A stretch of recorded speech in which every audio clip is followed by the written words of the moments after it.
And that place was named that by one of the sons, Mescahenef, of Khufu.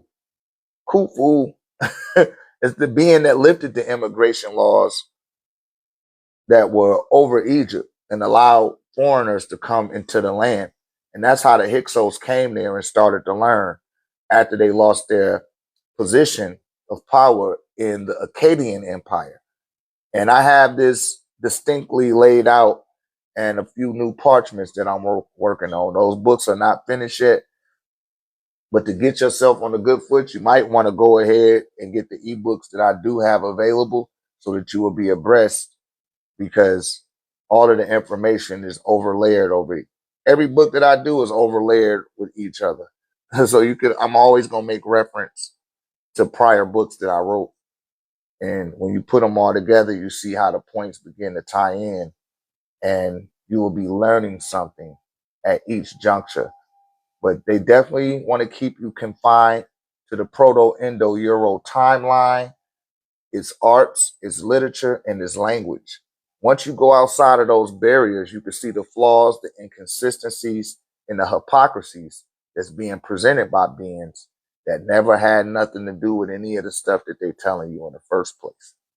They have no divine connection. They have no off-world connection, right? They don't. It's not even written in no type of text.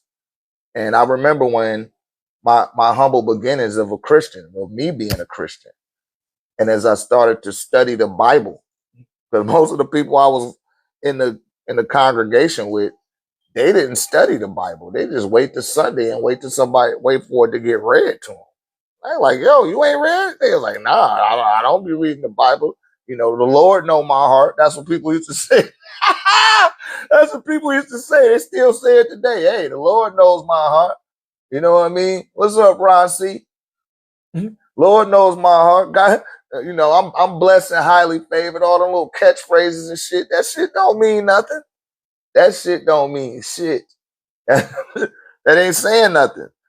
And I'm not getting down on Christianity, but I can say this because I bathed in the blood of Jesus, and I got baptized twice in my life, and I reestablished my my faith in Christ after I've been through all of that stuff. People was like, "Why you saying you a Christian now?" I had to do that for my grandmother because that's all she understood. And when I first started working with my altar, my grandmother didn't know the Neteru. She didn't know Ashatat, and she didn't know Nawapik or none of the stuff that I was doing at my altar. And she let me know that. She said, all she knows is Jesus. So I had to start saying the Lord's Prayer, start going in the Psalms. You follow? When I would study the Bible, I'd do it in front of my altar and read to my grandmother. You know what I'm saying? Hey, that shit worked too. It worked, but that's all they understood. You can't knock them for all that they know. And I was raised in the Nation of Islam, which is not really, fundamental Islam. It's more of like an organization, but they did attempt to practice Al-Islam. And the reason why I say attempted to practice is because it wasn't obligatory for you to speak Arabic. You didn't have to have a sunnah mu'akkid, which is a beard. You're supposed to wear a beard. You're not supposed to cut your hair face off if you're a Muslim. You hear me? But if you look at Farrakhan, and I'm not saying this to shit on Farrakhan, I'm just keeping stuff in its appropriate context, so you don't have that form of conjecture.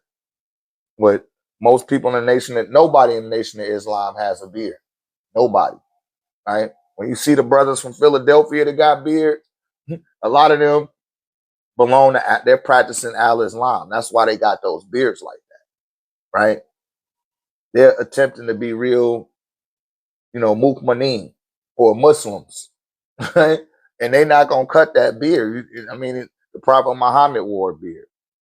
But when you get into Islam, it requires your obedience.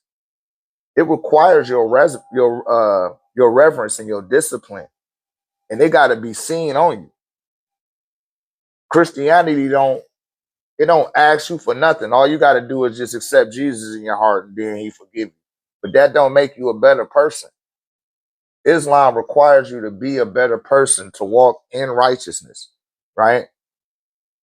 It requires that of you. And if you're not exhibiting that amongst your people, they're going to let you know that.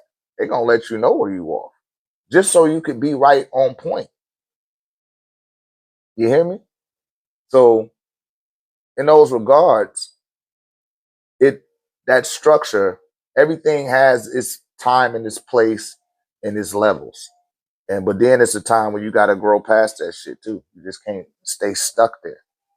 You know, most people that stay stuck in a religious institution, they have no motivation or drive to learn. They put a ceiling over themselves and wait to die. And that's what the particular Yahwehs, which is a title, right? Those that lord over the good and evil, they got you trapped. They're almost guaranteeing you another cycle back through the halls of a Amenti, right? He said they think they know it all. Yeah, they sure do, man. They don't know nothing. They just believe. I'm telling you, I like, hey sister, did you read the book of Corinthians last night? Oh no, which chapter was that? I don't want to say I was a little kid, but I was about 13, 14.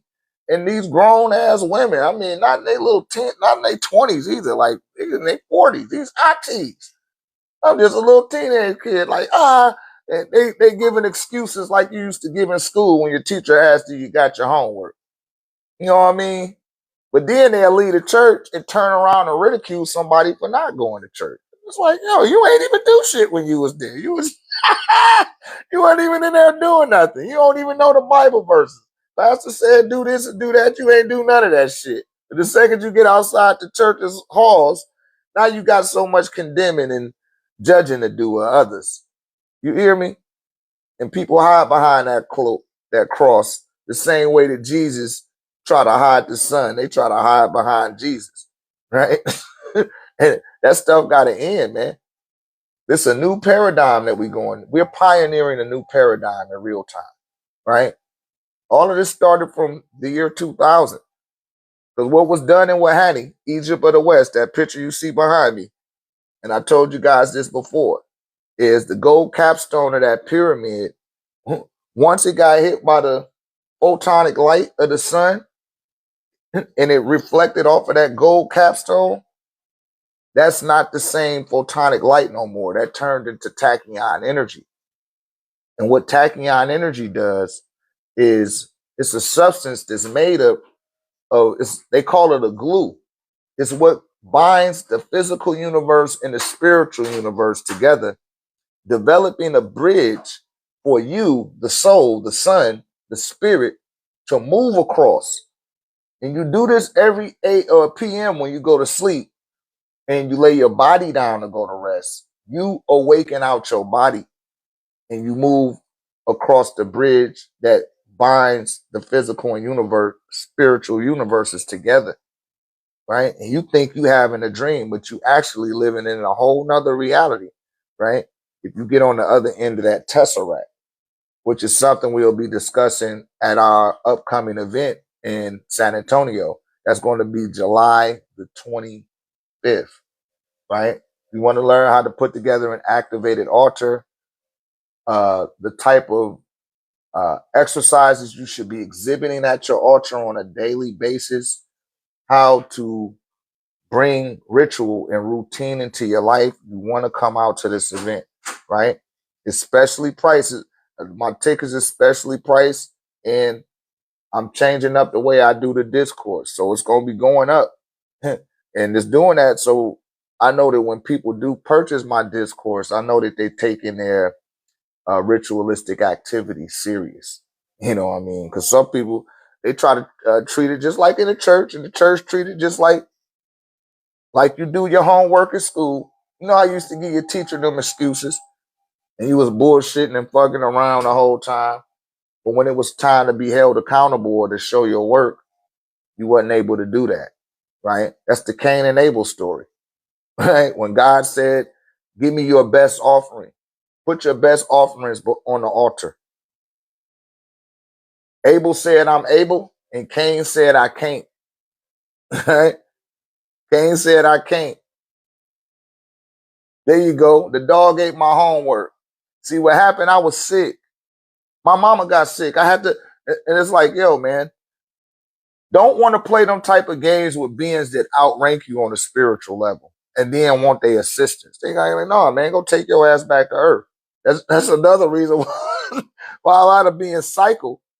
They cycle back and they wasn't ready. Like, damn, I got to go back and, you know, didn't hit none of the checkpoints. Didn't hit none of them shits. But you want to go straight to the source. It's like, nah, man, you still ain't grew enough to do that. Right? And you get a litany of windows of opportunity to get things right. We just still want to bullshit with it. And another analogy, I gave this the other day, the ant and the grasshopper, right? Y'all remember the ant and the grasshopper story, correct? The ant was working all spring, all summer, all fall.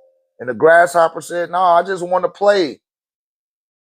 Oh, man, I could do that shit later. And then when wintertime came, it was getting cold. And the ants and them had all their food. They had a nice little warm spot before the freeze came.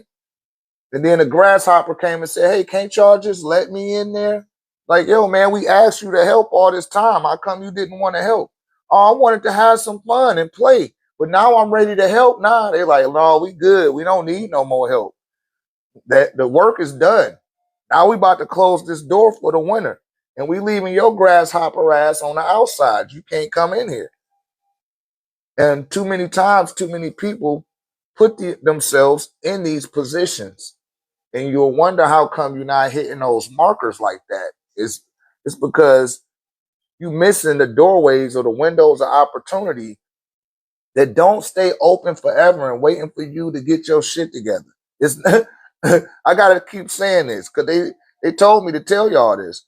Stop waiting for shit to get on your timeline. You need to get on others' timeline, not yours. Your shit didn't already, whatever you was doing, it wasn't working. Or it didn't work as far as it's supposed to work. And you're not taking the promptings to move through higher evolved doorways that's gonna put you on higher timelines. You still hanging around the same people doing the same shit that you always been doing. Thinking the same way that you always been thinking, but you want better results. It don't work like that. You can't finesse existence. See, most of you refer to it as the universe. It's not the universe. The universe is a location. What's responding to you is existence itself, right? The substance that exists between the tip of my nose and the camera on this phone. That's existence. And it has a sentient consciousness. And it co-conspires with everything that you think, say, and do. Whether you're aware of that or not. It don't care about that. Just like the sun. The sun is responsible for all of your provision. Good, bad, or indifferent. And it's going to provide for you. Whether you're aware of it or not. It's still going to do what it do. It doesn't. Its function in the tapestries of creation does not require your existence in order for it to perform.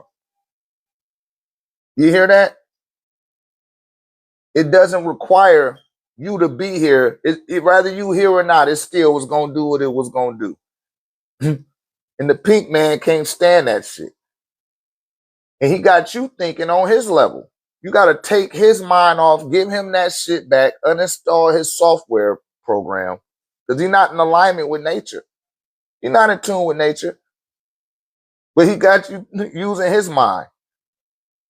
And then you'll look at some of us and say, damn, man, why they be acting like that? Because you got on somebody else's mind. You got to take their mind off and put on your own. I ain't told you to hate nobody and none of that. And I'm not telling people to hate nobody TikTok. That's what they got me off here for, talking about I'm advocating people to hate. No, I'm not. I'm just telling the truth. And because I'm telling the truth is making people feel some type of way, I ain't got nothing to do with that. Atone for your forefathers and foremothers, because you damn sure benefited from it. Oh, I created this staff myself, beloved. This is the Baruti staff. And if you go down my TikTok page, you will see this staff as it developed and grew into what it is today. And this will be event number 14 or 15, excuse me, July the 25th, San Antonio, Texas.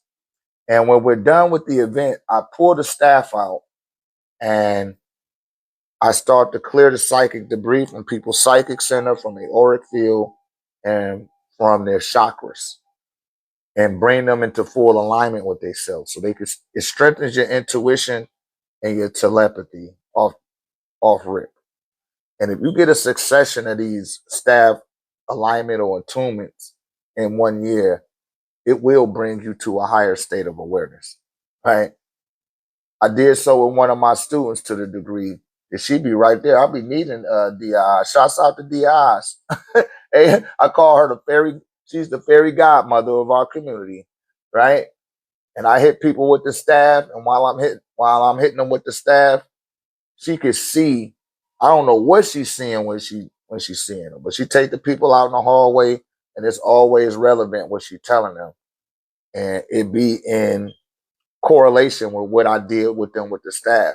Because I'll be projecting words of power, sequence of power, and different hikaus. Because I got enough Herkimer diamonds in the tip of this staff to clear any psychic debris. So I had to give that disclaimer again to you people that's coming for the first time, and for those that then came before. Don't squander the attunement. You have to start listening to your first mind. Don't ignore it. Stop ignoring your first mind. I don't care what it looked like. Listen to it. I don't care how you feel. Listen to it. The same way in the Matrix, when Neo went to work and he got a FedEx, he got a mail, he got the messenger man came and bought him some mail, and it was a cell phone from Morpheus. He got on the phone with Morpheus and he said, hey, I don't know what they're going to do to you, but they coming. He was like, who's coming? He was like, them, look to your left. And he looked, and then they was asking about him, and he pointed over, he said, duck. And he ducked down. He said, all right, now leave out the cubicle. Stay low. He was like, how are you able to see all of this? It didn't matter how he was able to see it. It's, are you listening to this motherfucker, or are you not going to listen? And what happened he made it all the way through until he stopped listening. He's like, yo, go out there on the ledge. He was like, on the ledge? He was like, yeah, go on out there. He was like, fuck that. I'm not about to do that. Fuck it. I'm just going to let him take me to jail. And they took his ass to jail. And then, they put the little bug in him, and he woke up. It's like, damn. They wasn't sure how much he knew or how much he was aware of. But it's sort of the same scenario when it comes to your own higher self. It's always attempting to put you in alignment. That's why some of y'all seeing that 777. Some of y'all seeing 222 all the time. You can't stop seeing it. But that's your own higher self, your oversoul, attempting to align you back with yourself. Because all of you could not incarnate into this dimension. And you looking over yourself. So you seeing 111 all the time. That's letting you know, like, yo, what you're seeing is bringing you into alignment. That's what that shit means. Like, yo, pay attention to it. It ain't necessarily like it's going to speak multitude of messages. But if you're seeing it all the time, you will know what it's bringing you to when you see it. Like, oh, man, I was supposed to see this, brother. That's probably why I kept seeing all these things. And then you ain't see it. And then all of a sudden I pop up. Those were that was the prerequisite to my presence coming forth. And your higher self will let you know, because I'm in alignment with my higher self, and my higher self is in alignment with your higher self. And I'm trying to send psychic emails out to people, and you're not getting the email. Like, it's coming to you, keep hitting you upside the head, and you're not responding, right? And a lot of times I'm being prompted to do that for my oversoul is taking the cues from my spiritual agency, you know, primarily from the location of the ancestral realm. Because now a lot of my people in the afterlife, they doing what I'm doing. They be assisting with what I'm doing on this side, right? And we're here to mend the fences. And I've seen it happen in real time with my family and other people's family, how venerating and having an activated altar in your home, how it can change the course of your family's destiny, especially when you have enough people giving reverence on a consistent basis, pouring a libation, right? Venerating certain gods that do work with the ancestral plane. That shit go a long way. Will it give you a will it give you a Benz 550 or the new G8? I'm not saying that it's gonna do all that, but I'm gonna tell you this: you're not gonna have no freak accidents. You're not gonna be occupied by demonic possession. You hear me? Your people in your bloodline gonna start making the right decisions. And see, it ain't all just about you. It might be for a cousin. It might be for an auntie and her children, right? It might be for a nephew or a niece. But you developed an entrance point into this reality for those that have preceded you in death that could come over and give assistance to those that need it without breaking any spiritual bylaws. And everybody the world over are already aware of this shit, except for the Negroes in America. We're the only ones that's not aware of it. We're the only ones that have been cut off from that line that is powering the communication centers of the afterlife. And too many of our people are stuck in the same place. They all stuck there. It's getting crowded. And they be wondering how come stuff be happening for a lot of my, not just my people, but everybody in the community to do what I do. They like, yo, man, how come my daughter ain't doing that for me? You know, and it's one in every family. I'm telling you. You know what I'm saying? That's right. We the real superheroes. Like, man, we got to keep these niggas. See, they know that they don't have no spiritual power. That's the whole thing. You got spiritual power. So they spend trillions of dollars every day to cut us off, to make sure that we stay distracted and detracted, entertained, right?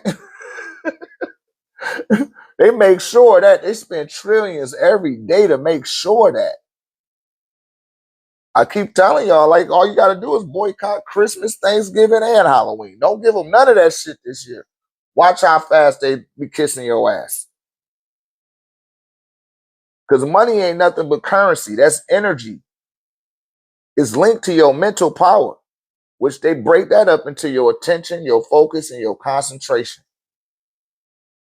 They got you concentrating on your monthly bills. They got you focusing on your job, and they got you paying attention to your bank account. And none of them things are you. But if you put your focus and your concentration and your attention on you, the sun, and your ancestors, they'll take all that shit to start happening on autopilot. It'll self-correct itself, like your phone when you spell a word wrong. You hear what I'm saying? But they don't have the ability to do that. They don't. That's why they set up the infrastructure the way that they do, because they got to have shit separated in order for them to think correctly. They got that albinism gene inside of them. And most of the people that be parading around here calling themselves white people, which you're not white. This shirt is white, right? If you see them with brown eyebrows, they got brown eyes and they got brown hair, you shake that tree, a nigger is going to come out, right? This for entertainment purposes only, TikTok. That's going to happen. You got a brother or a sister in your genetics. So they be propagating that shit because they want to keep us separated. Because once you make that connection, nothing can mess with you except what you allow it to do. But you got to take off they mind state. You can't operate in your mind state and their mind state at the same time. You just can't. It does take time. You got to break away from that shit. Uninstall that system. And yes, it's going to be scary because you ain't never did it before. Right? They show you all this in the movie. Remember in the Matrix again. I got to reference the Matrix. What it say? What did he say? He was like, how you know this going to work? He was like, I don't. He was like, then why you doing it? He was like, because it ain't never been done before. And since it ain't never been done before, the computer don't even know how to respond to what the fuck I'm about to do. Because it ain't never been done. You know, just like tomorrow is July the 12th. You don't know how July the 12th gonna play out until it get here. So it's like, yo, when it get here, you will cross that bridge when you get to it. You follow? Not in case you stay in Tokyo. It's already damn July the 12th. And that's the type of approach that you have to take towards your spiritual growth. It's not going to be familiar. It's not going to be expectant. You're a spiritual being. And spiritual growth is different from physical growth. Some people look the same. I get told that all the time. Like the only thing changed for me from high school or even middle school is my beard. Me having a beard and the beard starting to gray. Other than that, I look exactly the same. Not I just look, I don't look like a little baby. Because when I was young, that was one of my biggest setbacks is people telling me that I was younger than what I appeared to be. You hear me? I couldn't buy tobacco products. And, you know, I always got carted at the door at the club. You too young to be in here. I'm like, no, I'm not. Not showing my ID. They be like, boy, you look young as hell. That's really you. They always look like, yo, man, you too young to be in here. But I don't be too young. But you don't let your inner child die. See, a lot of people will suppress their inner child. And that's one of the things that will bring out your youthfulness. It's staying tethered. It's 222 as I'm telling y'all this. You stay tethered to who you was before, what you were before they told you who you were. I'll say that one more time. Your inner child is you before, when you were what you are before they told you who you are. Anyone. And when you have that reference point, it may be a childhood toy, a childhood cartoon that you used to watch. It may be a picture, right? It may be an heirloom from your childhood that you held on to, or heirloom that belonged to your mother or your grandmother that you remember from that time. Use that as a bridge to the memory of the energetic signature of the inner child. They refer to it as an inner child because it's been disregarded once you started accepting who they told you were. You stopped functioning from that aspect of yourself and you started using more of your five senses and you stopped using your higher senses. You stopped absorbing information and started sitting down in front of a desk and learning how to learn to be what they told you were, right? Or who they told you were. That go for your mother and your father. Because remember, I tell you guys, there's 1/3 of you that's your mother. There's 1/3 of you that you got from your father. Then there's 1/3 of you that's not your mother or your father. That's you. That's the inner child. That's the spark of life. That is the light that shineth in every man and woman and child. That's you. And we stop operating from that aspect. That's right. That's right. Shouts out to that brother. Said that's why slavery was taught. That's right. They taught slavery. Slavery is a curriculum. It's not something that actually happened at the way uh, that they show it to you, right? Or teach it to you. Somebody had to teach you that. You didn't know about no slavery because they made sure that you didn't have no elders old enough to tell you what was and what wasn't, right?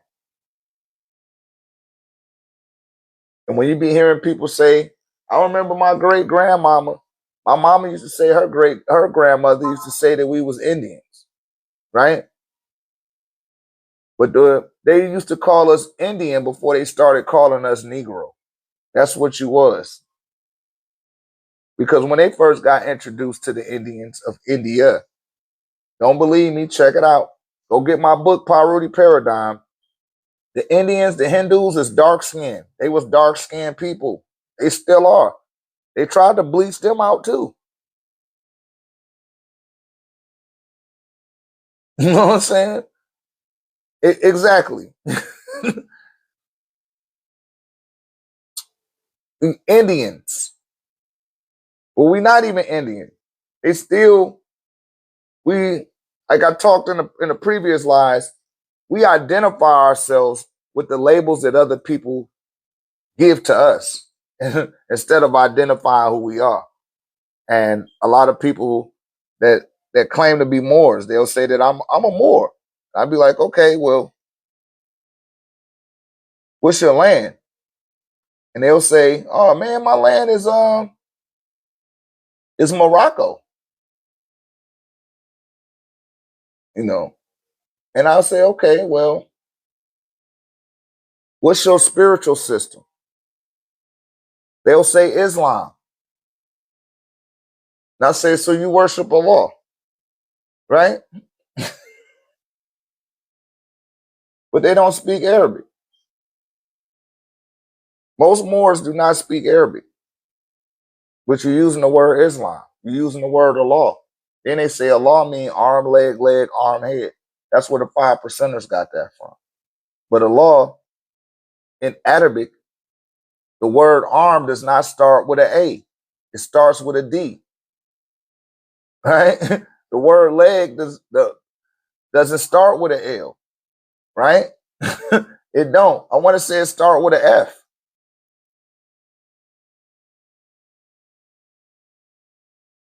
They focus on the similarities, not differences, to unite. The enemy is not in flesh.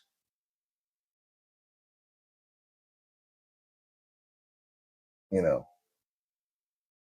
Yeah, we want to focus on the similarities, but there ain't no similarity in that. But that's being propagated to my people to tell them to identify as that. And even that word more, those people didn't call themselves more. Somebody else called them a more. Let's tap the screen, you guys. It's 43 people in here. You know, the least you could do is just tap the screen for me. Please tap the screen so more people can see this live. We didn't call ourselves more. That's what the Portuguese and the Spaniards said when they seen you. They called you dark, right? That was it. They they the ones that called you more. We didn't call ourselves more. Just like they'll call you black today, and they came up with that label. Just like Negro, we didn't call ourselves Negro. They came up with that's the way that they identified us. That's right. The word Swarty, right, or Schwartzy, right, or Tawny, right. That was the words or the terminologies that they came up with when they seen you to describe you based on what they seen. But that's not the way that those people identified themselves. And that's where we got lost in translation. And that's something I'm talking about in a new book that I'm working on, negativity. I talked about this the other day.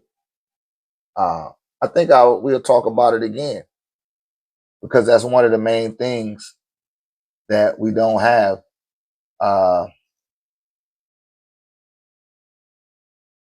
Is community, right? We don't have ethnicity.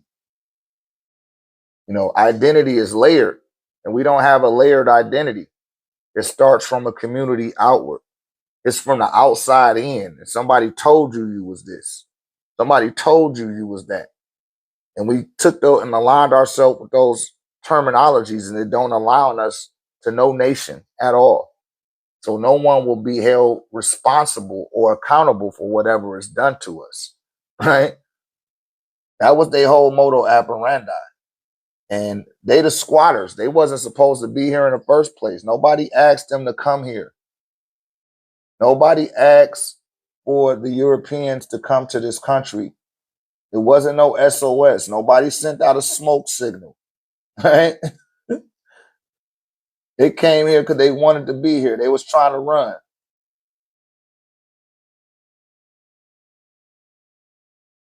So I just purchased my ticket to the conference. Okay, Yvonne, you know that's gonna be in San Antonio. Oh yeah, we'd love to see you there, loved one. Right? So back to my original point, a brother, it was a brother in here from, shouts out to my man Abba. I don't know what happened to Ace Abba. Shouts out to Ace Abba. Ace Abba is from, okay, Via Eyes, reach out to that sister if you could see what's going on in the comment section. Shouts out to Ace Abba though. Ace Abba, I'm gonna get in touch with you, Ayana. We'll talk after this. Ace Abba is from Nigeria, right? But I didn't say that he African. I said, yo, man, I don't want to call you African. What's the name of your tribe? He was like, I'm Igbo. And I said, okay. I knew he was from Nigeria right then, and I knew he was into the Ifa system. But I didn't call him African and I didn't call him Nigerian. I called him Igbo, right? Because that's what he identifies as. He doesn't identify as a Nigerian. But when he approaches somebody that's not from Nigeria, they're not going to understand what he means, especially if they're from America. And see, they already automatically know this about us. They know that you're not aware. They know that all that you could identify with is a continent. You can't even identify with the actual country. Like, man, you see that African? Like, which African? Where was they from? I don't know. They from Africa. I just know they Africans. And it's like, man, you look ignorant, right? We be looking ignorant saying that, right? But across most of the continent, when a person in the United States is labeled African American, they're being identified by a name of a continent that was itself defined and named by people who did not originate from that land. As a result, the label can feel vague, externally imposed, and disconnected, listen, from the specific cultural, ethnic, and ancestral identities that actually shape a people. That is the downplay of allowing somebody else to label who you are. The earth breaks all the time. No one place is saying the labels never change. Why? Yeah, because let me answer that point. Across most of the continent of Africa, identity is not organized around a continental label like African. Instead, it follows a layered and highly specific structure. A person from Sudan, for example, does not typically introduce themselves as African. First, even though Sudan is geographically a part of Africa, their identity is expressed in a clear order. They name their tribe or ethnic group, then their family or lineage, then their nation, and only afterwards, if context is required, the continent to which all of those things belong to. This hierarchy reflects a deep, continuous sense of belonging, rooted in ancestry, community, and the land. This approach to identify is not based on speculation or guesswork. That's why it go on for so long. It is a coherent, internally defined system that has existed for thousands of years. You hear me? And when the pink man came into play, he tried to break all that shit up because he don't got that. He can't tell you where he from. And I always got to check a pink person all the time. And I'll be like, yo, man, you not from America? When they try to get on one of my Mexican brothers and sisters, because I stay out here in Texas. I know what I'm talking about. And for a lot of you so-called Mexicans, y'all try to be just as racist as the pink man. I don't get that. And they shit on y'all at every turn. Right? It was like, these Mexicans need to get out of here. They don't belong here. Right? And it's like, yo, you don't belong here. I told the white dude that time, you gonna try to say that shit to, trying to buddy up. I'm like, yo, man, you don't belong here. You not from America. He's like, I am. I said, where your great grandmother from? He was like, she's French. I said, what year did she come over here? He was like 1912. I was like, yeah, motherfucker, you French. You know what I'm saying? He said, them bracelets is crazy playing with people here. Yeah, hit me up. Get in the inbox. You want to get some bracelets. Right? But that's what that means. To answer that being's question, Milo, that said that. No group can accurately define another people's identity if they are not part of that people's history, their culture, or their lived experience. Identity, to be authentic, right? For it to be authentic, must arise from within the community itself. It needs to arrive from the community itself in its own tongue. So you might say something in another language that only the people in the community understand, and they was only supposed to understand. It ain't meant for everybody else to understand, right? To further my point, to go back over this again, because I got to do this every day, because that's a very sensitive area to address. A Sudanese person might say, I am Nuer, right? They're from Nuer. They say, well, and I'm from the Gadoluak family. That's a lineage from the Upper Nile, right? The nation they belong to is Sudan, and if context is needed, they'll say, I'm from Africa, right? If it's needed. And most times, if that context is needed, it's usually for somebody of a European background or a so-called black person from over here in the States. Because you will see somebody from Sudan and just say that they're African. You just call them African. And that's just so short-sighted. It's ignorant to do. But you pick that up from the pink man, right? Pink man taught you how to think like that. You can't be thinking with his mind and be progressive. I'm going to say that one more time. You can't think with the pink man's mind and be progressive. It doesn't favor you. It doesn't. And that's okay for you to have your own mind. You just got to have a sense of identity, right? But people in the so-called African diaspora, especially those descended from the transatlantic slave trade, identity is shaped by displacement, forced renaming, and cultural fragmentation. This creates a different relationship to ancestry than what exists on this continent. Most so-called African Americans cannot trace their lineage to a single tribe due to the deliberate mixing of enslaved groups amongst those from Muslim countries in Africa, where most enslaved people were trafficked from and imported to the Western world. That no one is in one group. What does USA stand for?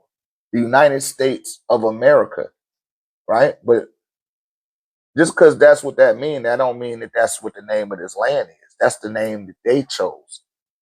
You know, and that point might have went over your head a little bit there. Right who bat, big man. You know what time it is. You see me. For those that know, I don't have to really say nothing. You know what time it is, right? But these are things that need to be addressed. And when it's brought to a person's attention, you know, I don't say these things to offend nobody. Like I said, I'm here to raise awareness because people don't know this stuff. But I see people arguing back and forth on a TikTok or Instagram and they particular lives, and you know, it'd be too much external conflict, and you ain't even addressed the internal conflict. Right? We got a lot of healing and repairing to do so that we can open up these channels and find out exactly who we are. Right? Because they haven't had you captive for 400 years. That's a lie. This country didn't even get established until 1776. in the times between 1632 and 1775, we were the ones that were we was the ones that was nursing their ass back in the health. So when they telling you about we used to feed them by the titty, we had to breastfeed their children. Yeah, we didn't have to. We did that out of the kindness of our heart. You follow? How you just gonna come over here? The first time the Mayflower got here is 1632. You mean to tell me they just hopped off the boat and just started waving bull whips and shit?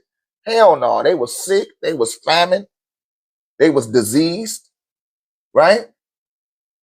Half of the people died on the journey over here. They never made it before. So from that time up to about 1775, which you had the republic that was put in place by the union that was established by so-called black people. You know, the last president of that union was called John Hanson, and he appointed George Washington the general. You follow? He said, what is your group, if I may ask? We the 1089 tech community? What you mean by what is my group?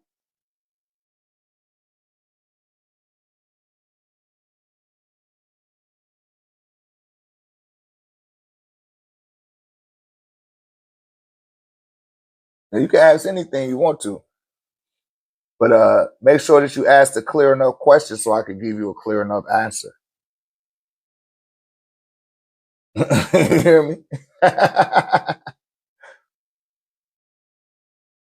But from 1776, I acknowledge myself as a planetarian. I call myself a planetarian. And I'm indigenous to the planet. I'm not indigenous to no one specific location. Because actually, I'm not even a flesh being. I'm a spirit. I don't belong to this dimension. Right? Interdimensional.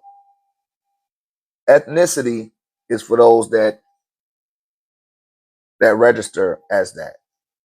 But I am an Indian as far as your corporate matrix is concerned. That's how it identifies me, as an American Indian. Right?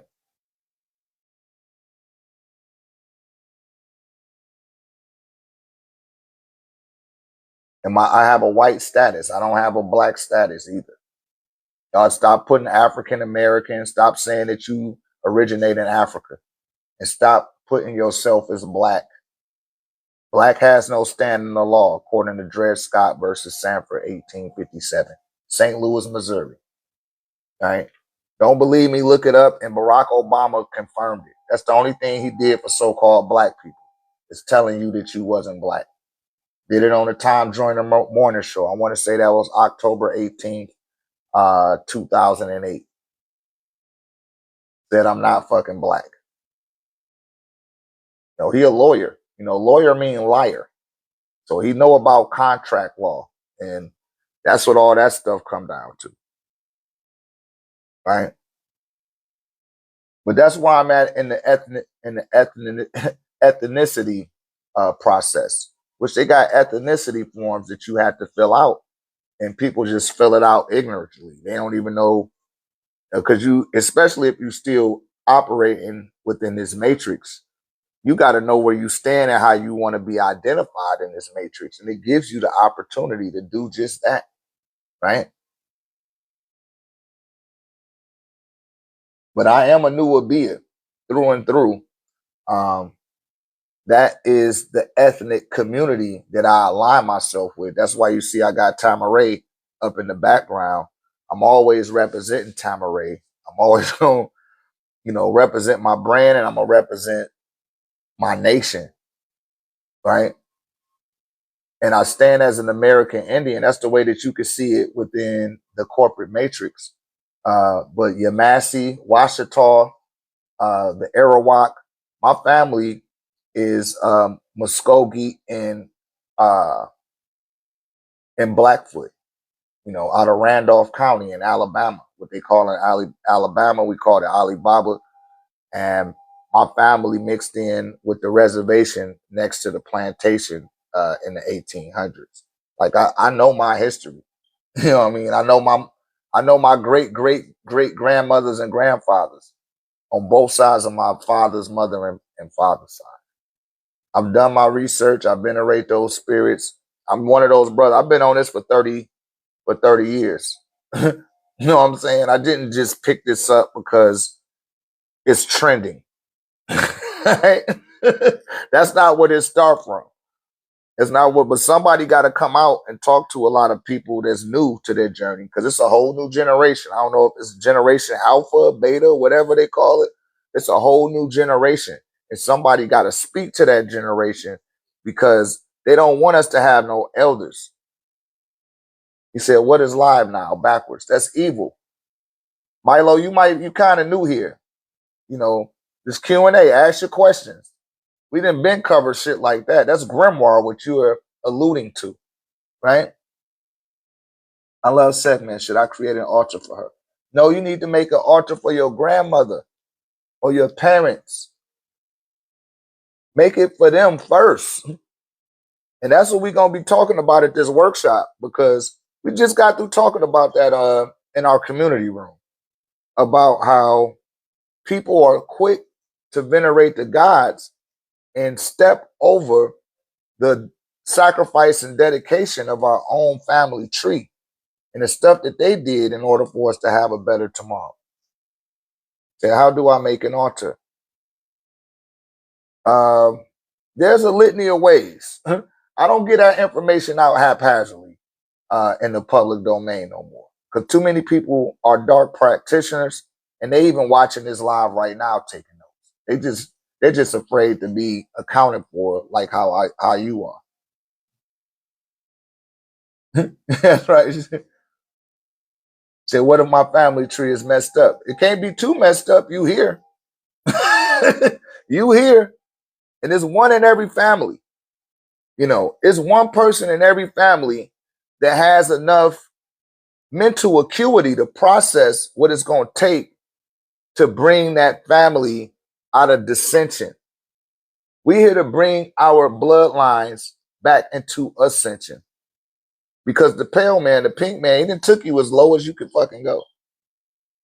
And this is for my brothers and sisters here in the Western world. Because the only ones that's been spiritually educated and have not been disconnected, that are melanated people from the Western world, are my brothers and sisters from Haiti. Sapase to the Zopam, right? That's right. They're the chosen ones. They are the Messiah or the Messiahs of that bloodline, right? Let's get up on the board. Y'all tap that screen for me. We got too many people in. I only had 11 people on my live yesterday, and we had 100,000 likes. Come on, man. Y'all can't tap the screen. Y'all know I'll be giving y'all that. Y'all know I'll be putting that work in on this board over here, man. Don't slight your brother, Dr.RÉ, man. Come on now.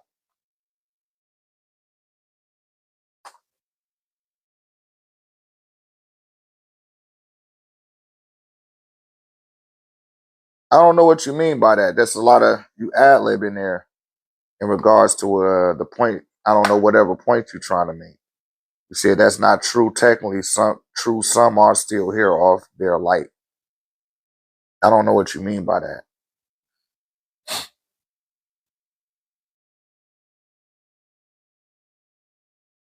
No, if you exist, you here to repair your bloodline and to bring it back into good standing, right? Move that way. You here to bring it back into good standing. So you are the Karas, right? You are the Karas. What does Karas mean, right? Karas. Ka, meaning the spirit. Ras,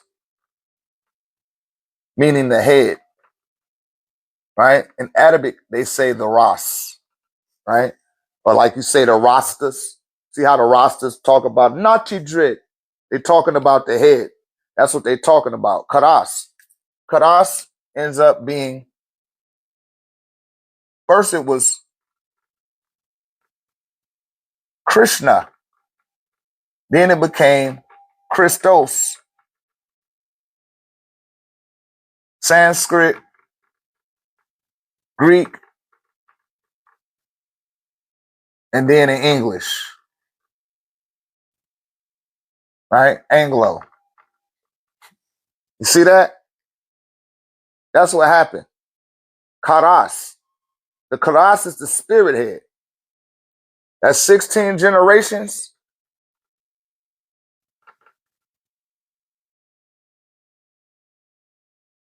On your mother's side and your father's side, giving you 32 branches, right? That made up your mother and father, plus one, which is you, 33. So every 33rd, every 30, after the 32nd, that 33rd becomes the spirit head of the family. And that's what they be attempting to show you in the Bible when they talking about Jesus is born, Christ is born, which is a hypocrisy.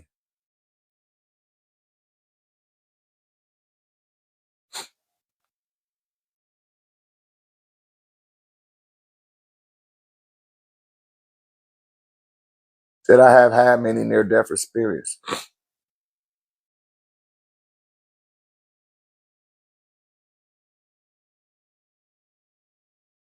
It really alters your mind. I don't know what you're talking about. You was typing all. I guess you're talking to somebody else.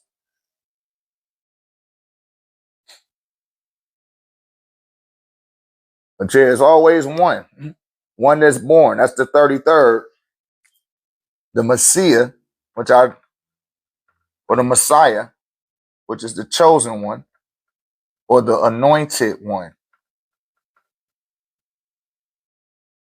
You see that? The anointed one,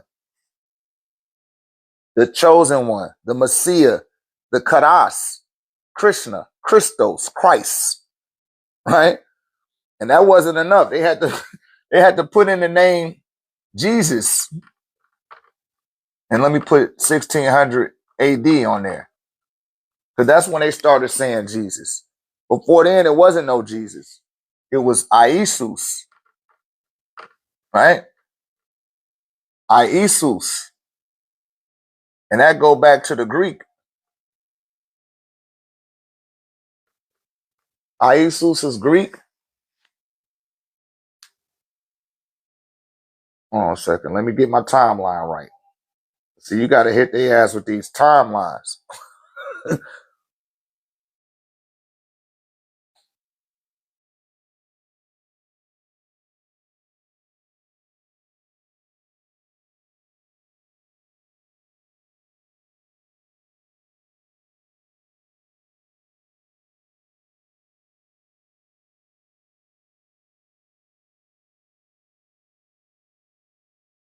Yeah. They try to go back 2000 BCE. They need their ass whooped for that. Right?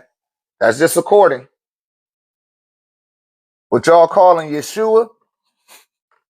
Right? Yeshua go back to 70 AD. It's a conflict there. There's an inconsistency there in relationship to Christ, Christos, Krishna, which the Sanskrit came before all this shit. But y'all be acknowledging this like it predated this. Krishna older than Jesus, or Yeshua, or Iesus. That predate that, and they got that from what you're referring to as Egypt. I'm gonna just put Egypt up here, right? Because I know that's what y'all understand. So originally it was Karas, and Krishna, the Hindu, learned from Egypt. Same thing for the Greeks, and same thing for the English. They all got their knowledge from Egypt. So you getting the watered down Christian Anglo version of the spirit head. And not one time do they break that down to you. Not until you become a Mason, which I'm not a Mason. I got to keep telling people that I'm not a Mason or a Shriner. I don't belong to none of their lodges. I come from Ramesses Lodge. Their lodge predates those lodges by 10,500 years, right? They don't have no secrets to tell. Their secret is that they keeping what you should know secret from your ass. And that go for Pastor Prada, Deacon Dementia, and Dior, right? They are gatekeeping the knowledge that can and will empower you. They don't want you to know that. They just doing the biddings of their Luciferian overlords, right? Or in a lot of cases, they're Illuminati overlords. You know, they serve the oligarchs of the banking system, which they are Zionists, but that's a whole nother story in itself. Says Sekhmet became Hathor. Yes. Yes, they did. Yes, that's exactly what happened, Talent Share. Did you come to our webinar or something? Or you heard me talk about, you might have heard me talk about that on here. Oh, you said AI. Yeah, see the AI know. See, yeah, Sekhmet. Sekhmet.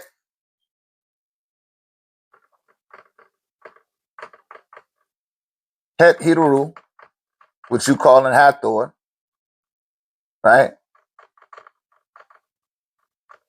And then Bastet. See that? This is her in her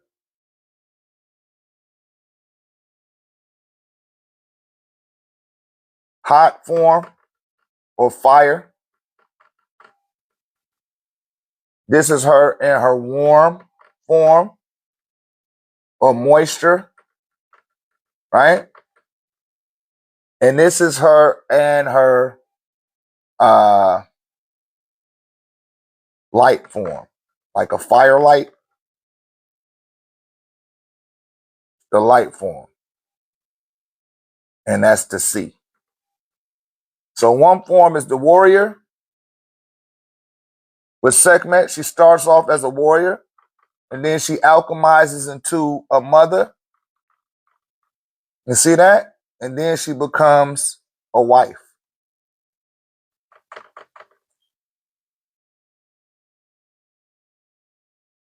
That's the alchemy of Sekhmet. And I even went in, man, we went in on that shit. I don't know. Somebody let me know. Did we do that at the seminar or was it a webinar? I forgot, but I broke this down. I know the people in our community got the totality of that. You guys need to join the community. I can't stress that enough. Because tomorrow was Ray Day. We going when we do Ray Day, it's on and popping. Ray Day is on, and then Moon Magic Mondays. Y'all know we do Moon Magic Mondays. Those be good too. Metaphysical Mondays, Mantra Mondays, Money Code Mondays.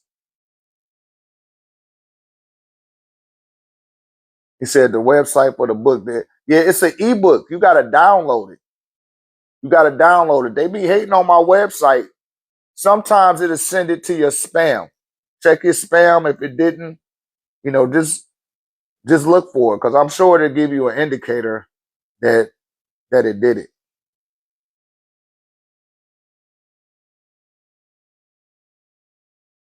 Yeah. But you had to purchase a piece of tech. And Out Cold Daddy, I'm from Detroit, Michigan. What up, though? I'm from Detroit, Michigan, originally.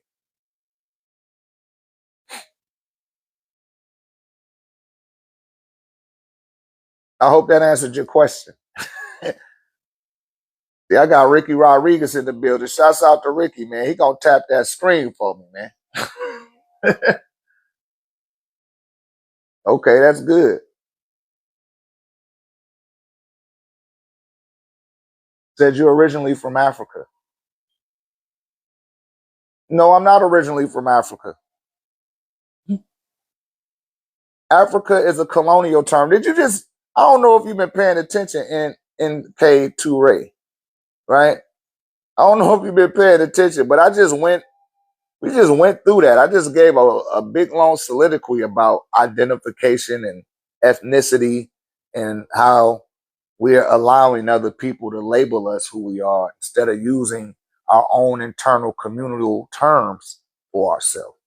I just got through going through all of that. You might have came in here a little late. People don't be in alignment. And then that's no shot at you or nothing, but that's what I'm here for. I bring people into alignment. You won't miss certain things, right? But Africa, when you're talking about Africa, that's not our word. That's a colonial term. They got it from the Arabic Afrika, which means to divide. And that's what they did to the tribes in Africa. There's over 54 tribes in Africa. They tried to turn them into 54 continents. Follow? But the original name that we called it was Ganawa, right? For the continent, you know. And nobody over the world, except for so-called black people, use a continent to identify themselves. Nobody else uses a continent to identify themselves. You follow? And this word Ganawa, which they got, they replaced it with Africa, means the river horse, right? Ganawa, the river horse, which is a hippopotamus, right? The hippocampus area of the brain. Also, Dr.RÉ,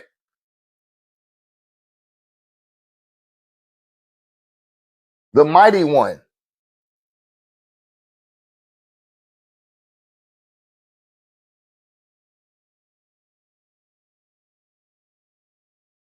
They don't want you to know this. All of this stuff get hidden from you. All of this stuff has been hidden on you from you purposely so that you would never find out exactly what you are. Not who you are. It's a difference. Not who you are, but what you are. And what you are, beloved, is a soul, right? That's English. Soul. That's Latin. This is another word of saying shamish, Aramaic, which is a son. Son and soul, all of this mean the same stuff. That's what you are.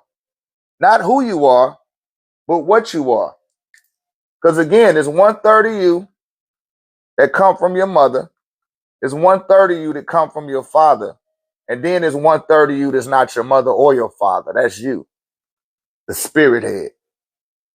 And we're not operating from that aspect of ourselves no more. So when the being asked me earlier, you know, what's my ethnicity? And I say, hey, I don't really got no ethnicity. I'm a soul. I'm not a human. I personally don't identify as a human. But to compensate for people's ignorance, I had to put myself, I had to see what aligns with what's available within their particular corporate structure or their matrix, in the structure of their matrix, to where it's clear and concise. And everyone calls this land America. There we are, holy breath. No, you never was a human. Shouts out to Wayne Dwyer. You were not a human having a spiritual experience. You were spirit having a human experience. You occupy the volume of the container. You are the volume that occupies the empty space of a physical container, right?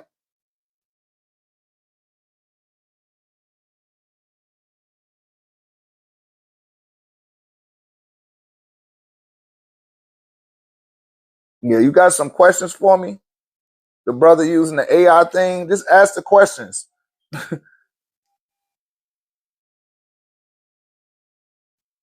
right? Just ask the questions, beloved.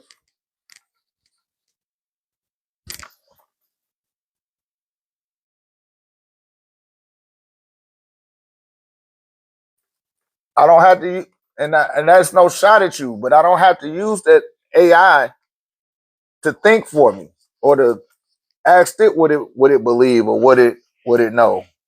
That's up to me. And I use AI too, but when the AI is being addressed by me, it know that it's being the correspondent agent on the other side is not a human, right? I am not a human. Again, there's 1/3 of you that's your mother, and neither are you. None of you are. You just don't remember. 1/3 is your father, and then there's 1/3 of you that's not your mother or your father. That's you, right? It's not neither one. This is you, the soul, the spirit, the spark of life. This is you. And this has 4 senses. This aspect of you has 4 senses. This aspect of you got 5 senses. And you got a body with organs, with tissues, muscles, and cells. And you, the spark of light, incarnates into that body, right? Which needs density. That density is of a 3rd dimensional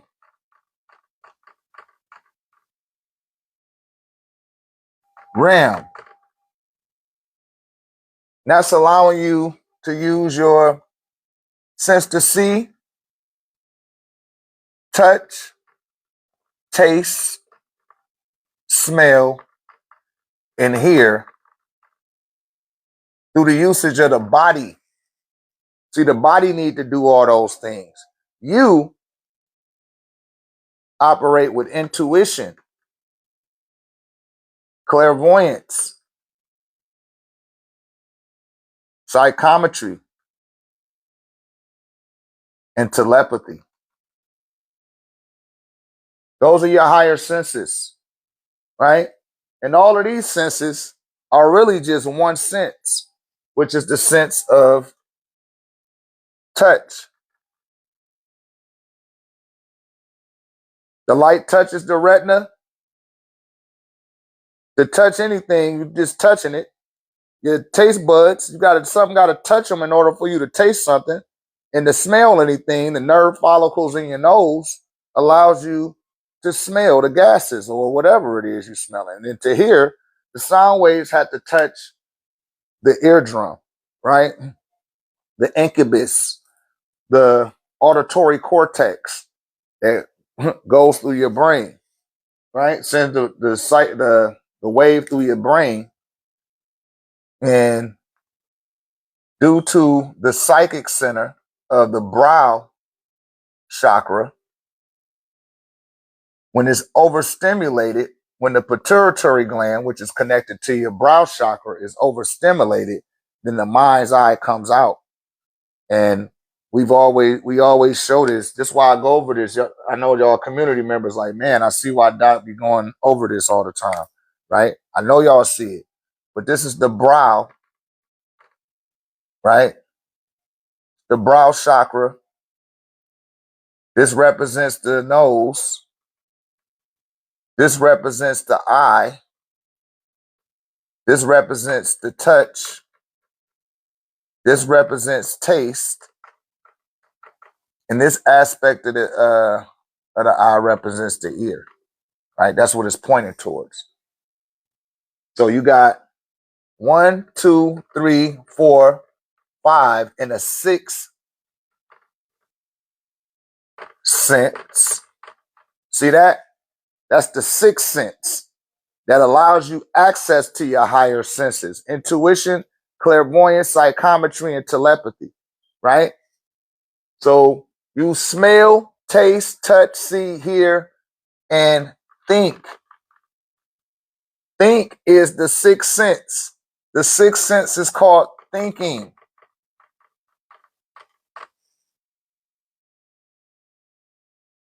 Let me get a 9 let me get a 9 in the comments section if you haven't heard anyone tell you that before. Let me get a 9 in the comments section. Let's get some 9s in there, man.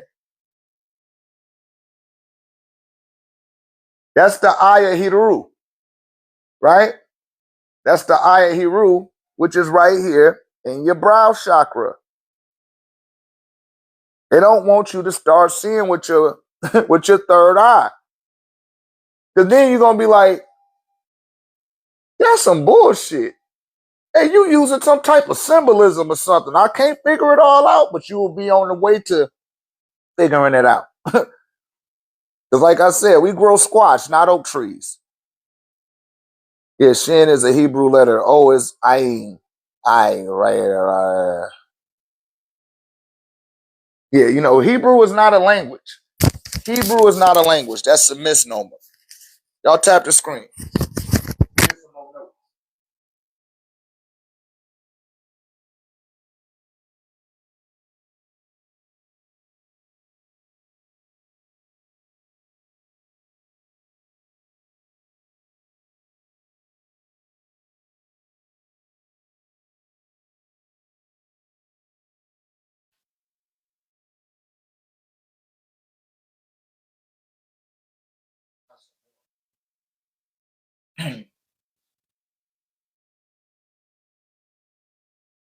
I'll just speak to that.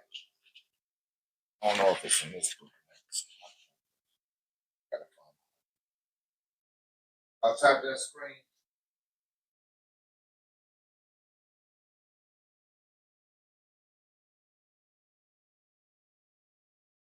Yeah, y'all know I'll be having my notes. Always take notes. I watch my own videos and take notes off the videos as well. Very important to take your notes. And I just made this book this year, right? Based on the questions that people ask. I just go through these. Take your notes, man. This for the people in the community. Y'all see how much notes I be taking. I take notes too. I take notes too. I go over my stuff too. And to join our community, I seen somebody ask, how do they join? All you had to do was purchase an orgone device, like how you see me wearing. Even this one is for sale, right? And starting tomorrow, I'm gonna have the bracelets for sale. Y'all want to?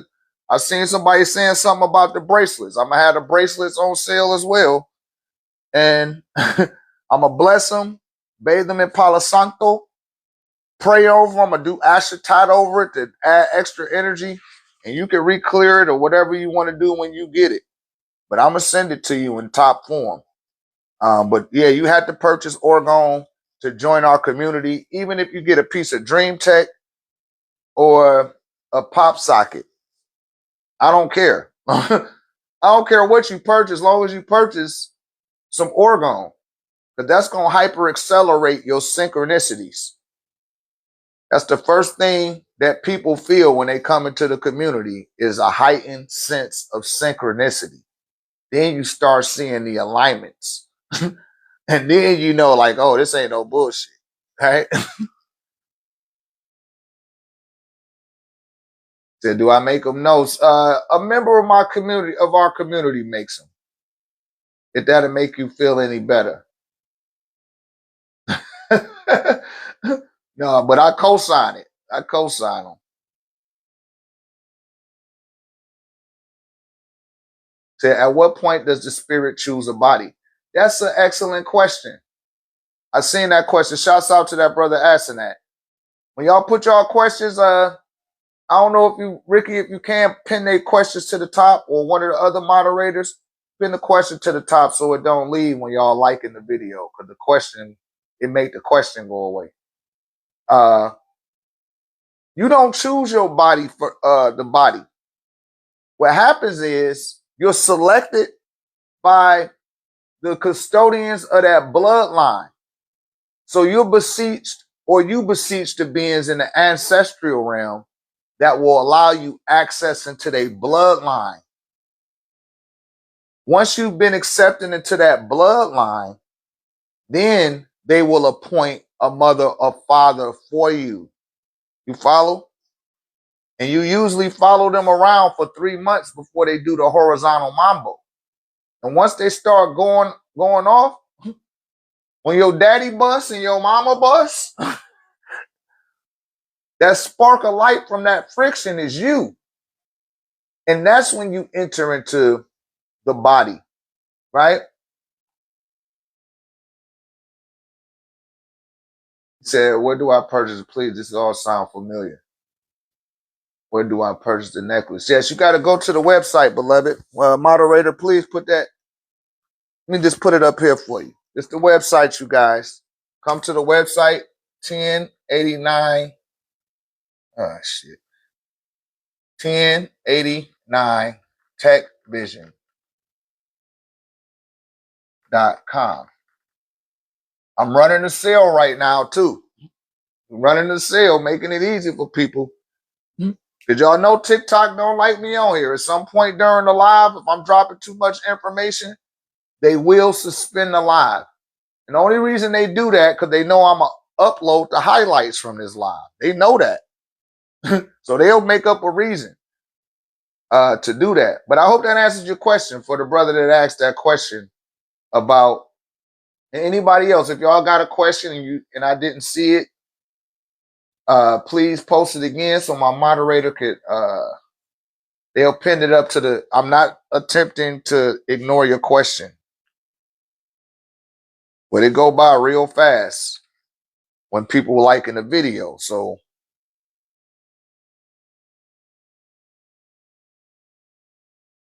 I was trying to show them the succession. Give me a second here. I'm going to find it too. I'm going to show you the succession of the languages. But they just going to teach you about the Proto-Indo-Euro. Anything that falls inside of that timeline, right? And I could pull up a picture of that and show it to you. Whoa.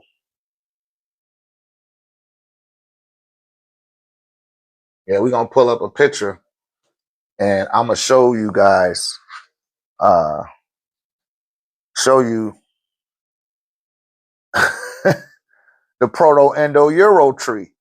They don't want y'all seeing this type of stuff. And I done posted it on my page too. Follow my page, follow my TikTok. Make sure you click the notification bell. I'm one of them pages, you got to go to the page and watch the videos that's posted on my page. We on chapter 78 of highlights. Over 30 videos in each one. Yeah, I'm going to show y'all the Proto-Indo-Euro tree so y'all can see that they got the Proto-Indo-Euro timeline as well. They got the Proto-Euro-Indo literature.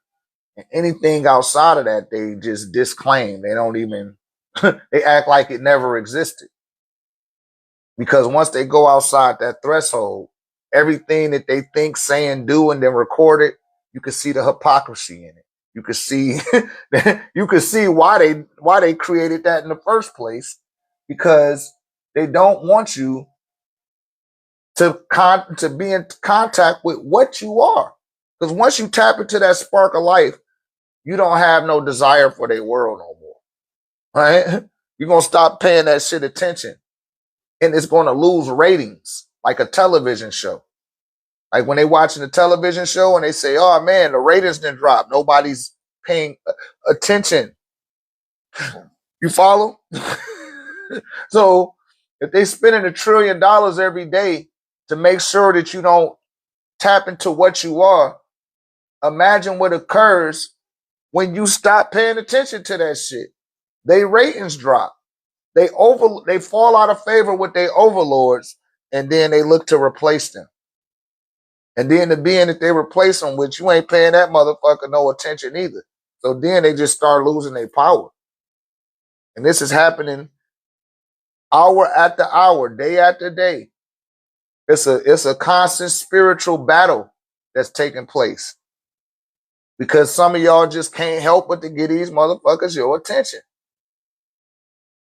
And I'm not telling you to hate nobody. I'm telling you to give yourself that attention. You deserve it. Shit, you got 100 years here if you're lucky, right? If you lucky, you got 100 years. You spent 12 years of them, 12 years of your life in the beginning going to school. You spent 15 years in the back, 15 years at work, 15 years being entertained. That's 42 years. You spent 24 years in the bathroom. That's 66 years of your life in 4 moves. 66 years of your life already figured out for you while you still going through the trials and tribulations of the first grade, right? That's what's going on in real time. But they're not going to tell you that. They will never tell you that. Let me see if it's going.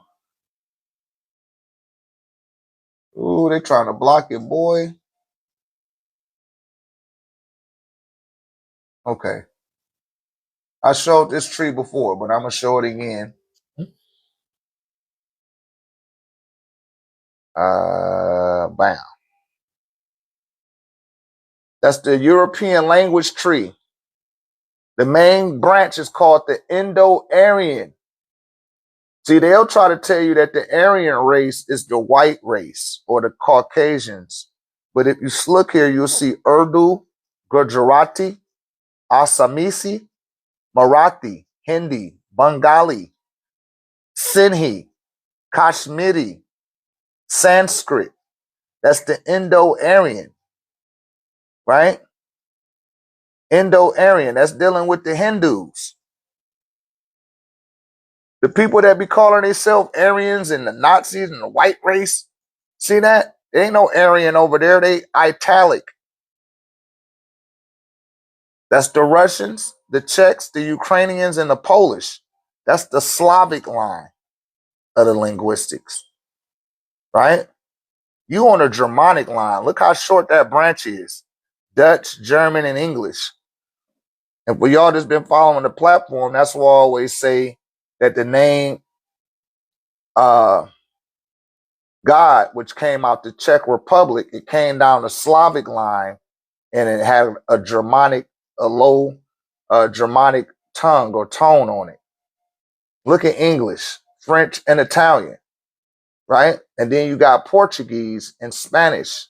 All of that's a part of the same branch. That's the European branch. Then you got the Indo-Iranian, which takes you off in to the Kurdish and the Persian, the Pashto, and the Baluchi, right? These are different dialects within their language system. And notice you don't see no African, for lack of a better word. You don't see none of that on that tree. So if you can't see your nation on that tree, you're not included in what they got going on. And I'll be doing you a disservice if I didn't let you know that. If I didn't let you know that. So some people will be like, I'm a God. And I'll be like, where did you get that word God from? God? And I'm like, that didn't make sense. Where does the word God come from? But people will let their ego get in the way and they be too ashamed to say that they just don't know. Just say you don't know. Like, man, I don't know. That's an excellent question. I never thought about that before I start calling myself God. Right? And this beings just watching you do that. And they coming up with stratagems to benefit from you in your ignorance. You say, how can robots be ashamed? I don't know. You would have to ask the robot that. I'm not a robot, so I couldn't answer that question for you.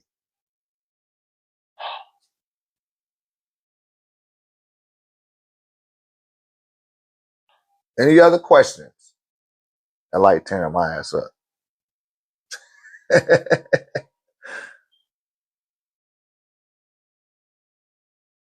He said they're all walking around well programmed. They're under a spell. Most people are under a spell, especially if you're using what they're referring to as the English language. It's in itself is a spell. It's a grimoire, right? We call it the grimoire. And grimoire in Latin, which means dark evil spells, they transliterate that word into English, grimoire, as grammar. See that? Just like they take the word shul, which means hell, and they turn it into school. They just add a C in there. Shul, right? Shul, same pronunciation. That just they just spelled it different. And then when you say spell a word, that's a spell that's being cast on you. How do spells get cast? Right? How do spells get cast? Spells become cast because you will have two words that sound exactly alike and mean two different things. That's a spell. That's right, beloved. Shouts out to Big Chris. You speak them, right? Y'all got all of this? Let me get a 9 in the comment section if you guys got all of that so I can erase the board. You get a 9. But I had that moringas. Got me turned up.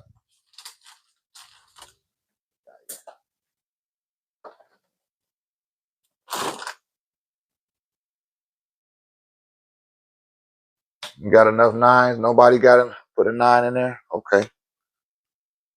You're trying to give you all a moment to do that.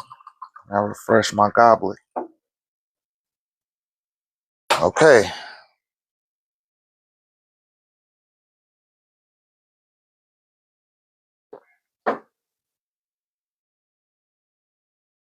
Okay, y'all got all of that. Okay.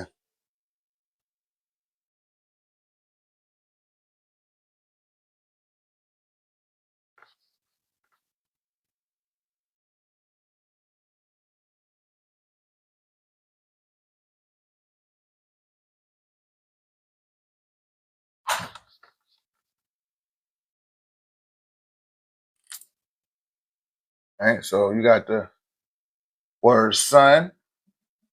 Then you got a sun. That's a spell. No. No. That's a spell.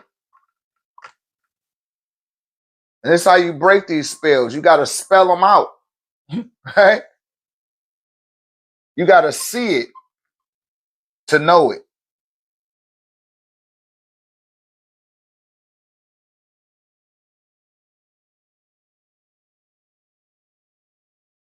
That's a spell.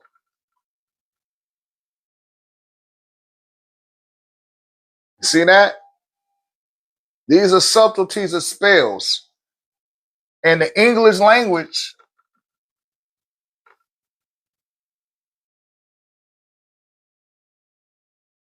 it gets its letter from Roman numbers,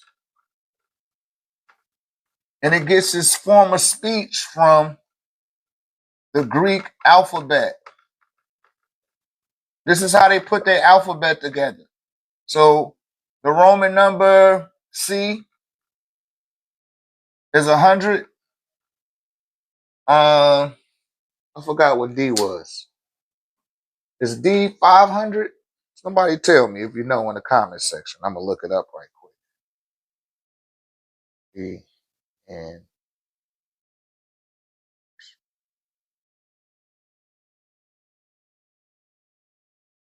yeah, it's 500. I thought so. D is 500. Then you got a V. which is the number 5. Then you got an I, which represents 1. See that? The L represents a 50. X represents 10. You following this? This how they put you, this is how they put your language. This is how they put the English language together, right? Some crafty motherfuckers, boy. I'm telling you. This is how they was able to put spells on you. What's the other one? You got the X. You got the O. The M. That represents 1,000. Then they took the alpha from the Greek, beta. See that? The eta. You see that? The gamma.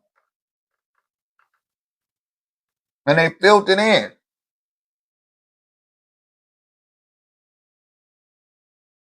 What about the H? I can hear somebody saying that. What about H? Wasn't no H. H is I.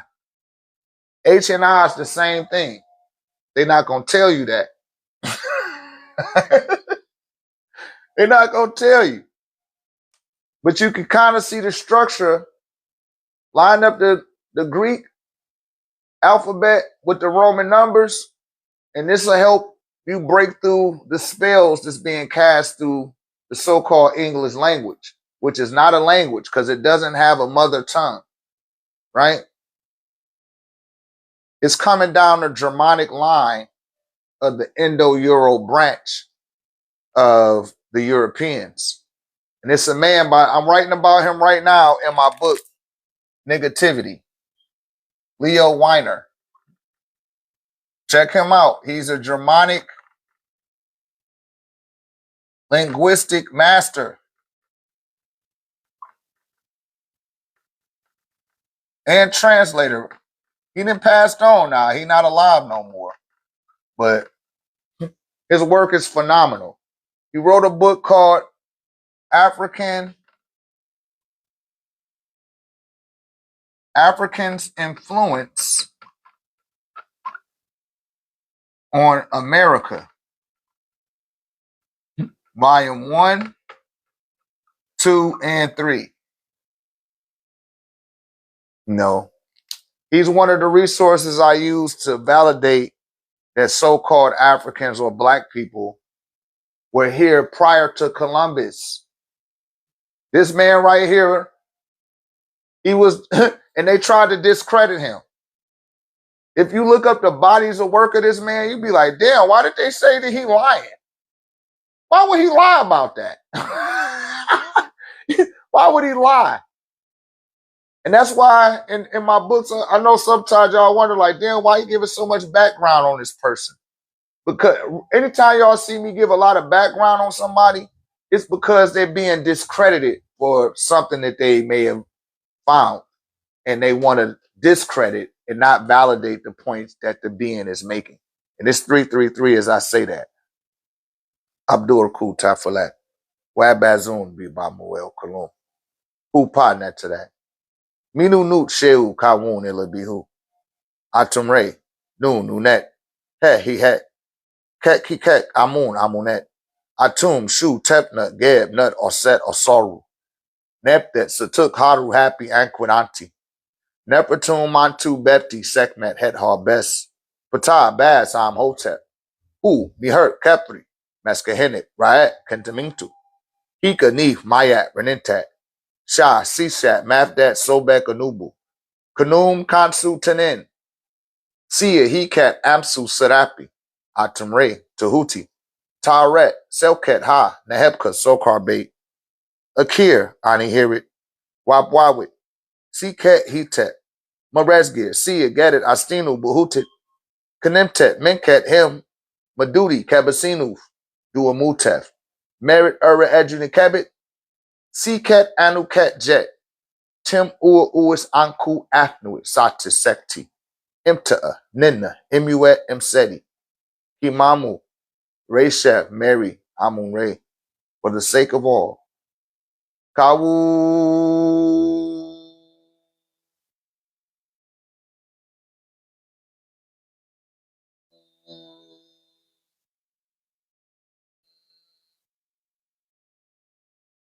Who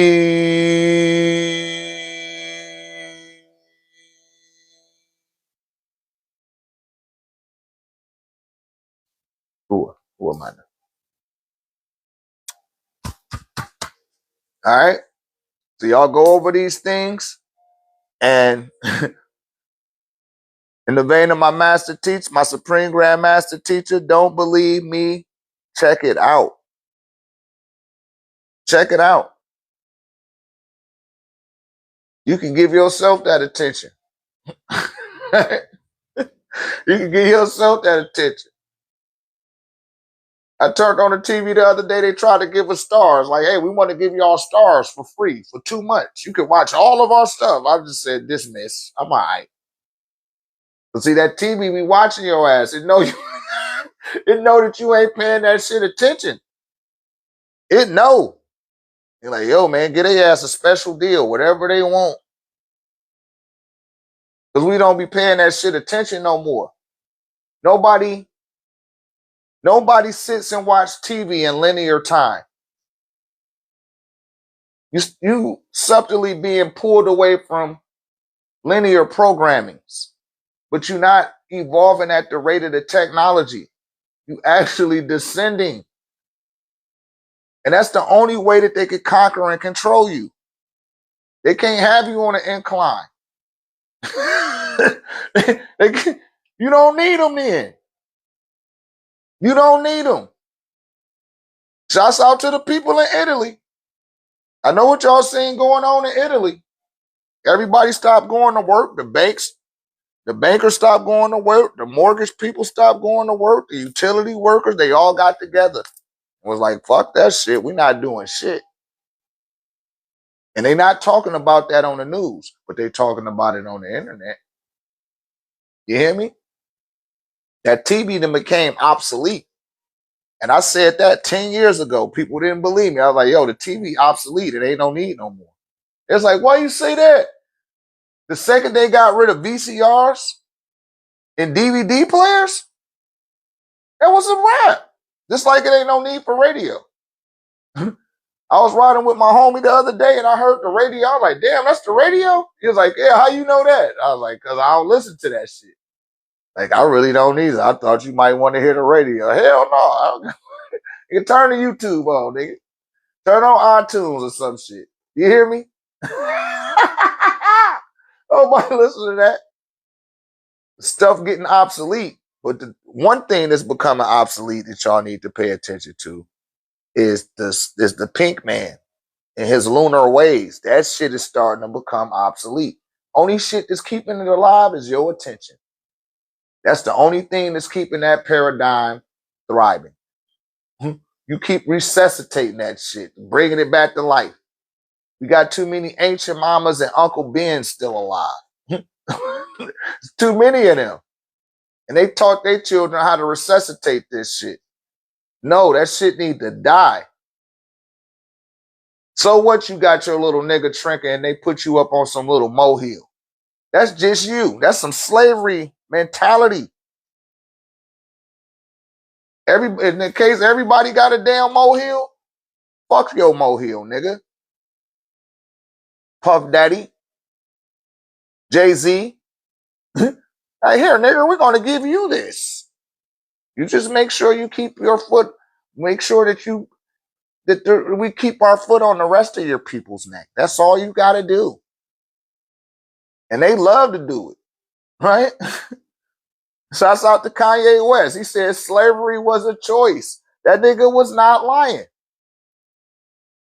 And slavery didn't begin. Listen, slavery ain't begin until what slavery is niggas selling out their own people. That's what slavery is. To somebody else that don't belong to your community. That's what slavery is.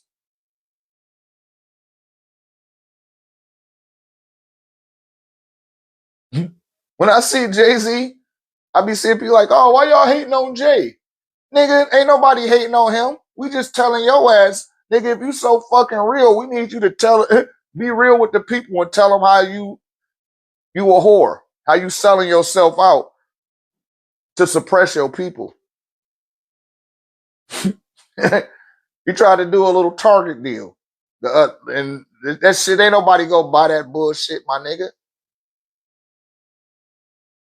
You hear me? How dare you want to do a deal with fucking Target, knowing the shit that the sisters went through with not having a shit in Target. I could see if your punk ass was trying to help them promote their products during the time that they had their stuff in Target. That would have been different, my nigga. You hear me? But you told Target, yeah, I'm going to get all the people to come back in the shop in Target. Y'all just got to cut me a big check. We can't get past these points and act like that shit like that not happening. You a sellout, Jay-Z. You dealing with Colin Kaepernick. That was a very sensitive subject, man. They was gunning niggas down. Let's not act like that was 100 years ago. That wasn't even 10 years ago. They was just yapping niggas for nothing, for breathing. Very small number of convictions. And you telling people to take a knee for your fucking flag. Fuck your flag. I'ma take a knee. I'ma kneel.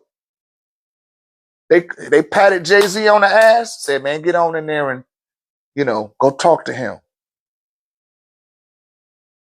We need you to be the placeholder where somebody got to go call Jay-Z. That was in the Epstein files. It's right there. And that shit is public record. They didn't dedact that. That was not dedacted out of the file. They put that shit. It's like somebody went in there and somebody went in there and magnified that shit. Tell me I'm lying. Like, hey, man, we're going to have you do something about this Kaepernick situation. And he got right on it. Yes, boss. Oh, yes,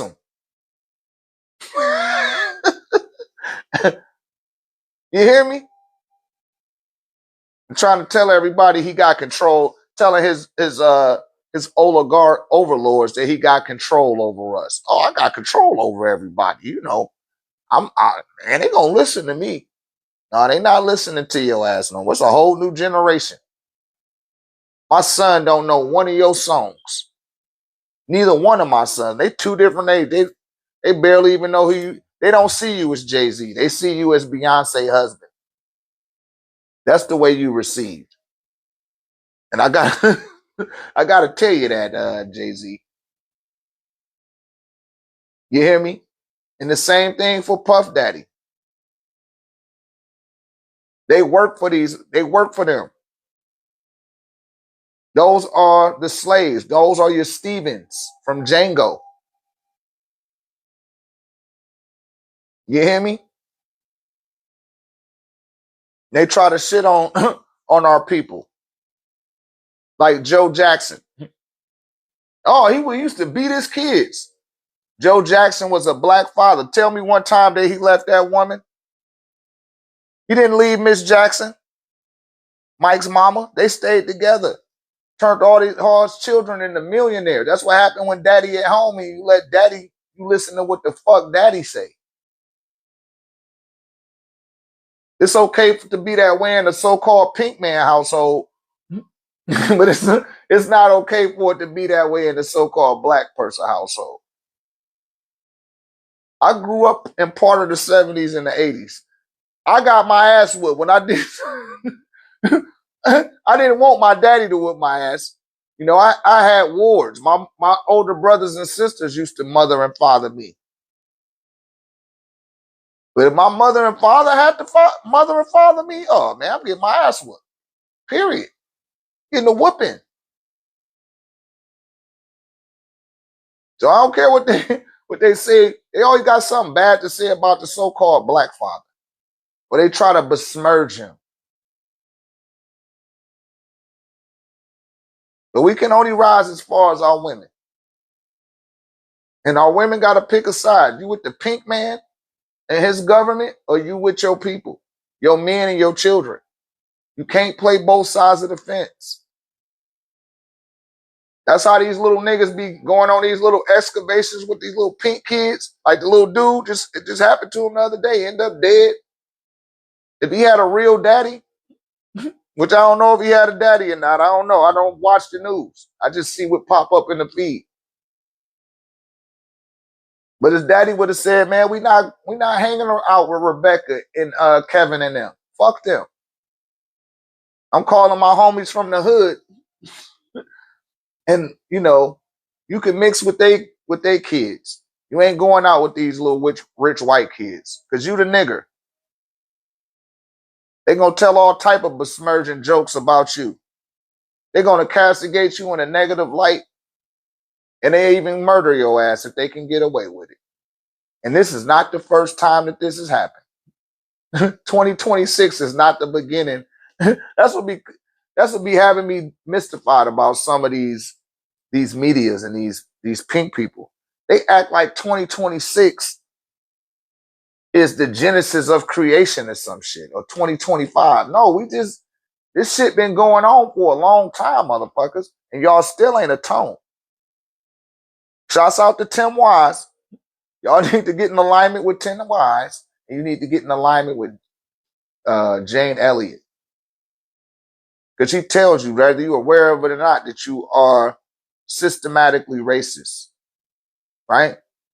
You got a white superiority complex, and you can't even sit out in the damn sun and get darker. You're doing everything in your power every day to get darker. You trying to connect to the darkness. Shouts out, may the ancestors be with her, Dr. Frances Cress Welsing, right? Which I don't see enough women give her credit, not dark-skinned sisters. You know what I'm saying? They don't give Frances Cress Welsing, but she was like, they infatuated with our penis. They infatuated with our skin color and our features. They infatuated with them. You know, shouts out to Paul Mooney. Paul Mooney said the same shit. He was like, a sister have some cornrows in her head.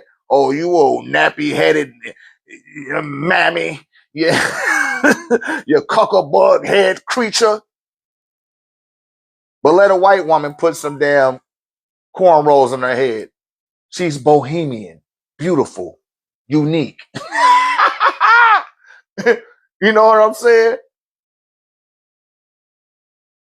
Show a sister with some big lips. Oh, look at her big mammy lips.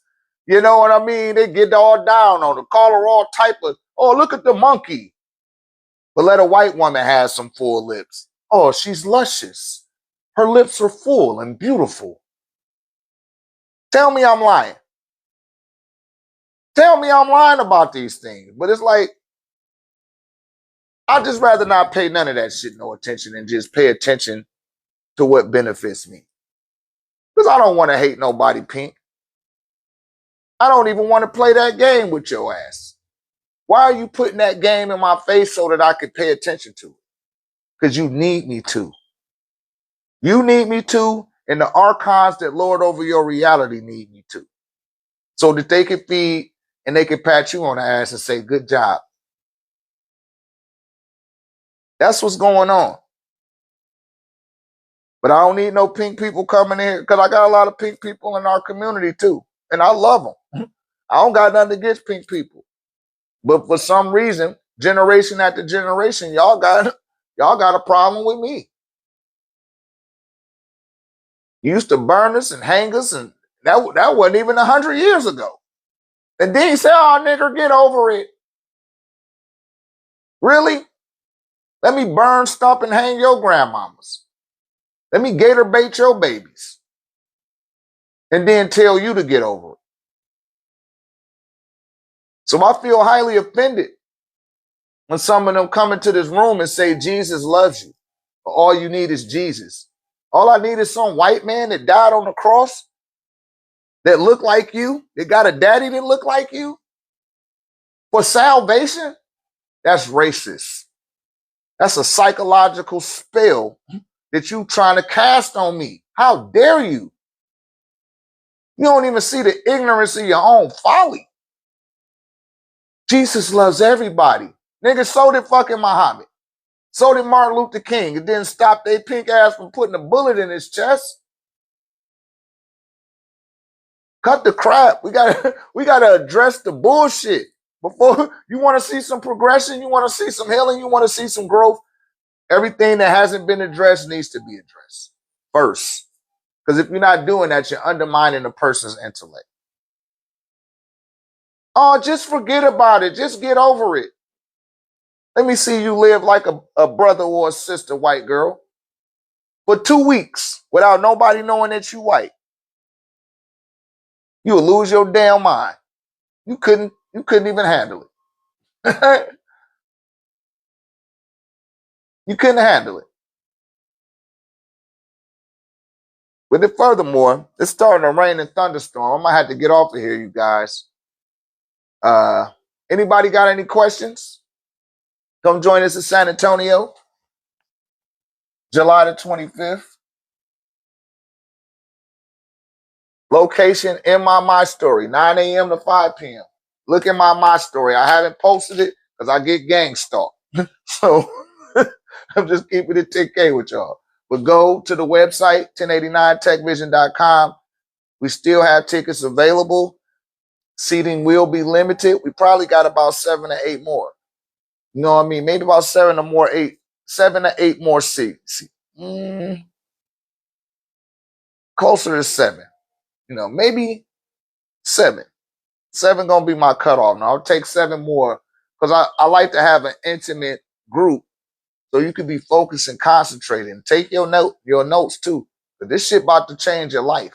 It's gonna alter your life. I'm gonna accelerate you on a whole nother level, wherever you at with it. You know. And I got members of my community that had altars already. They already been having them for about 15 years. But I guarantee you, I'm going to have about at least 7 things on my discourse if you already have an altar that you didn't know about or you're not doing. I can guarantee it. All right? But it's neither here nor there. We're going to get up out of here for now. Come join our community. All you got to do is purchase some Orgon from the device, from the website. And we'll look forward to seeing you guys on the next live. Enjoy your evening. Bye, dude.